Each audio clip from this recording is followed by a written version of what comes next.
Hello guys, അപ്പോൾ ഇന്ന് നമ്മൾ ഒന്ന് വൈകിട്ട് പുറത്തേക്ക് ഇറങ്ങിയതാണ്. സ്ഥലം ഏകദേശം നിങ്ങൾക്ക് കണ്ടപ്പോൾ മനസ്സിലായിട്ടുണ്ടാകും. അതെ, നമ്മുടെ സ്വന്തം കർമ്മ.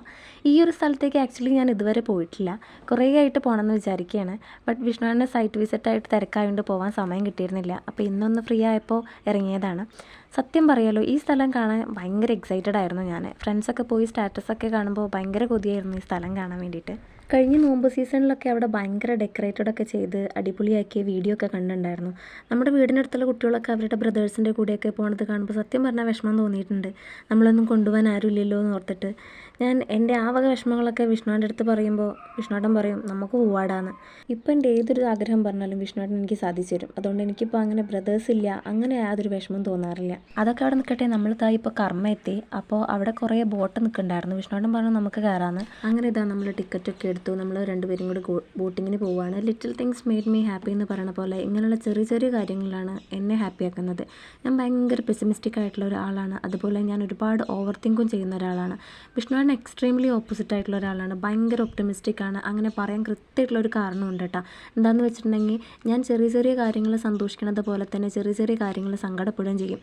ബട്ട് ആ സങ്കടത്തിൽ ഞാൻ ഭയങ്കരമായിട്ട് ഇൻവോൾവായി പോകാറുള്ള ആ സമയത്തൊക്കെ എന്നെ അതിൽ നിന്ന് പുറത്തോട്ട് കൊണ്ടുവരുന്നതും പോസിറ്റിവിറ്റി സ്പ്രെഡ് ചെയ്യണതും എൻ്റെ കൂടെയുള്ള ഈ ഒരാളാണ് കേട്ടോ. അങ്ങനെ ഞങ്ങൾ രണ്ടാളും കയറി. ലൈഫിൽ ഫസ്റ്റ് ടൈം ആയിട്ടാണ് ഞാൻ ബോട്ടിൽ കയറണത്.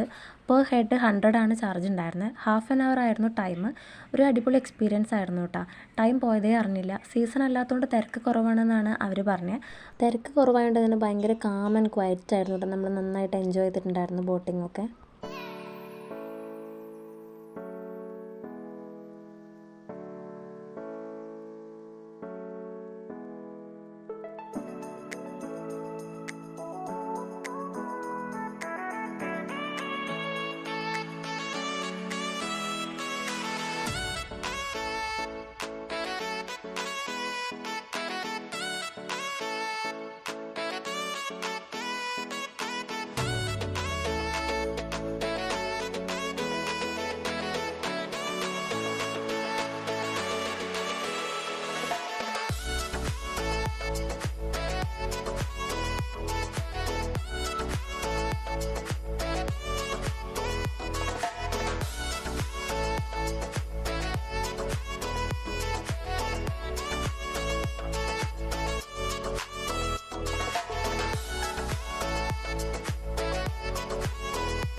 അങ്ങനെ നമ്മളതൊക്കെ കഴിഞ്ഞൊരു കാടമുട്ട മസാല കഴിക്കാൻ വേണ്ടിയിട്ട് തട്ടുകടയിൽ കയറി. ഭയങ്കര ടേസ്റ്റായിരുന്നു കേട്ടോ. നമ്മൾ രണ്ടുപേരും കൂടെ 17 കാടമുട്ട കഴിച്ചു ഗൈസ്.